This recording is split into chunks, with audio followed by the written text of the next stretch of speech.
আসসালামু আলাইকুম সবাইকে। আপনারা সবাই কেমন আছেন? আশা করি সবাই ভালো আছেন। আমিও আল্লাহর রহমতে ভালো আছি।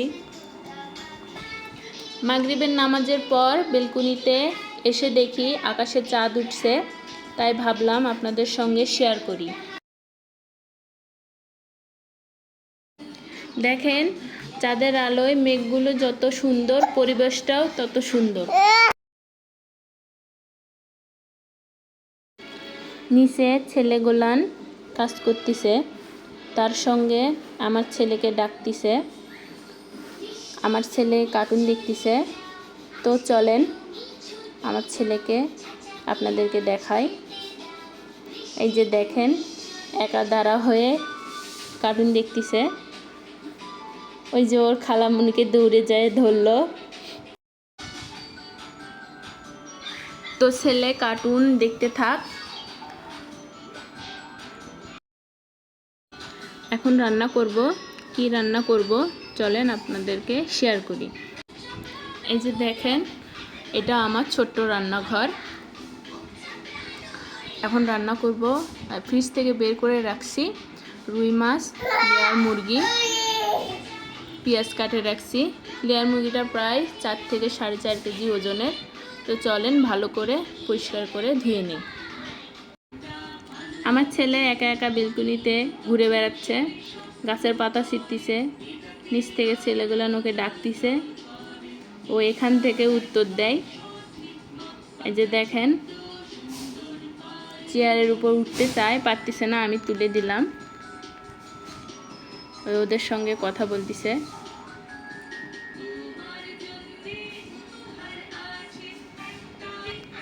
ও এভাবেই খেলাধুলা করে।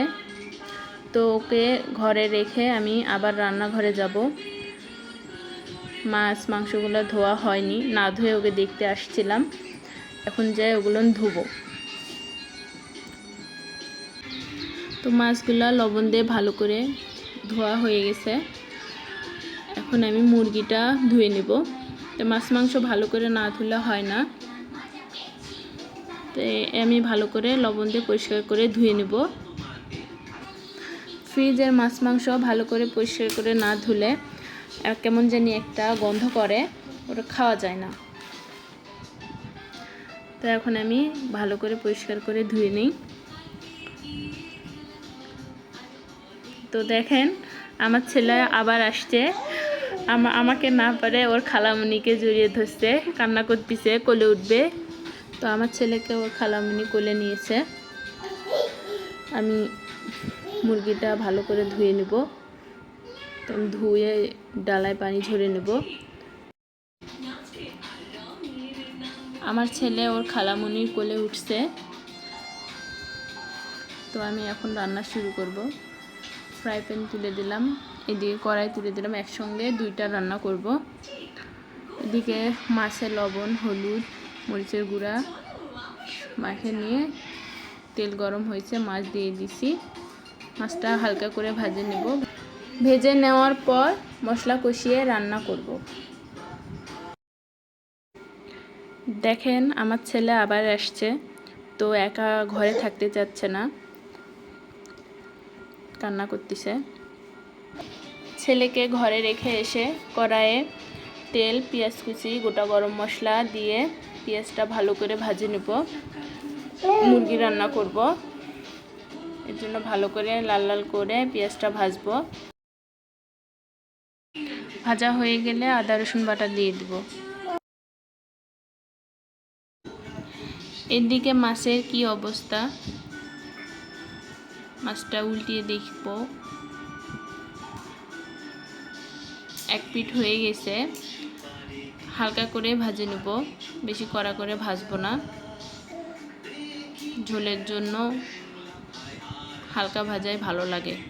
তো মাছ আমার উল্টে দেওয়া শেষ হয়েছে। এখন ঢাকনা দিয়ে ঢেকে দেব। তো এইদিকে পেঁয়াজ আমার ভাজা হয়ে গেছে। এখন আদা রসুন বাটা দিয়ে দেব। 2 চামচ আদা রসুন বাটা দিয়ে দিলাম। একটু হালকা আদা রসুন বাটাগুলো ভালো করে ভেজে নেব, যাতে আদা রসুনের কাঁচা স্মেলটা চলে যায়। তারপরে এখানে গুঁড়ো মশলা যেমন ধনিয়া গুঁড়ো, জিরে গুঁড়ো, মরিচের গুঁড়ো, হলুদ গুঁড়ো, তারপরে একটু গরম পানি দিয়ে মশলাটা ভালো করে কষিয়ে নেব। তো এখানে আমি অনেকক্ষণ ধরে মশলাটা কষিয়েছি, উপরে তেল চলে আসছে। এখন আমি মুরগির মাংসটা দিয়ে দিব। মুরগির মাংসটা দিয়ে ভালো করে কষিয়ে নিব। লেয়ার মুরগি, তো এত বড় মুরগি ভালো করে কষিয়ে না রান্না করলে খাওয়া যাবে না, না হলে সিদ্ধও হবে না। আর ওইদিকে আমি বাকি মাছগুলো ভেজে নেব। এইদিকে মুরগিটা ভালো করে নেড়ে চেড়ে ঢাকনা দিয়ে ঢেকে ঢেকে কষিয়ে নেব। আবার ঢাকনা তুলে মুরগিটা ভালো করে কষিয়ে নেব। মুরগি থেকে প্রচুর পরিমাণে পানি বের হবে, তো এভাবে আমরা ঢাকনা দিয়ে ঢেকে ঢেকে কষিয়ে নেব মুরগিটা। ওইদিকে আমার মাছটা হয়ে গেছে, তো মাছটা আমি তুলে নেব।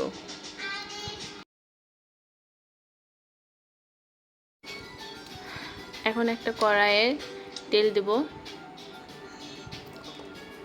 তেল দিয়ে পেঁয়াজ কুচি দেব। পেঁয়াজ কুচি দিয়ে দিলাম। একটু ভালো করে নেড়ে চেড়ে লাল করে ভেজে নেব। এখন আদা রসুন বাটা দেব। এখন 1 চামচ আদা রসুন বাটা দিয়ে দিলাম। আদা রসুন বাটা দিয়েও ভালো করে নেড়ে চেড়ে ভেজে নেব। এদিকে মুরগিটাও আরেকটু নেড়ে দেব। নেড়ে চেড়ে ভালো করে কষিয়ে নেব। আবার ঢাকনা দিয়ে দিলাম। এদিকে মাছের মশলাটা আমার হয়ে গেছে, পানি দেব। হলুদ গুঁড়ো, মরিচ গুঁড়ো, ধনিয়া জিরের গুঁড়ো, লবণ সব কিছু দিয়ে মশলাটা ভালো করে কষিয়ে নেব। মশলাটা আমার কষা হয়ে গেছে। এখন মাছগুলো দিয়ে ভালো করে মাছের সঙ্গে মশলাটা মিশিয়ে নিব। মিশানো হয়ে গেলে গরম পানি দিয়ে দেব। ঝোলের জন্য পরিমাণ মতো পানি দিয়ে দিছি, ঢাকনা দিয়ে ঢেকে দেব।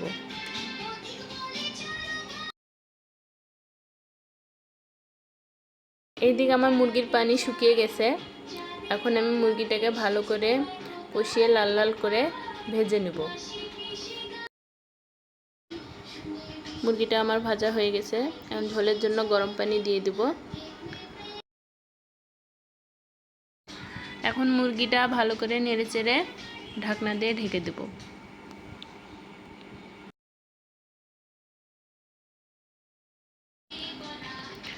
এদিকে আমার মাছটা হয়ে গেছে, তো মাছটা আমি লবণ দেখে নেব কেমন হয়েছে। লবণ টবণ সব ঠিক আছে। তো এই পর্যায়ে আমি জিরে গুঁড়ো দিয়ে, ভাজা জিরে গুঁড়ো দিয়ে নামিয়ে নেব।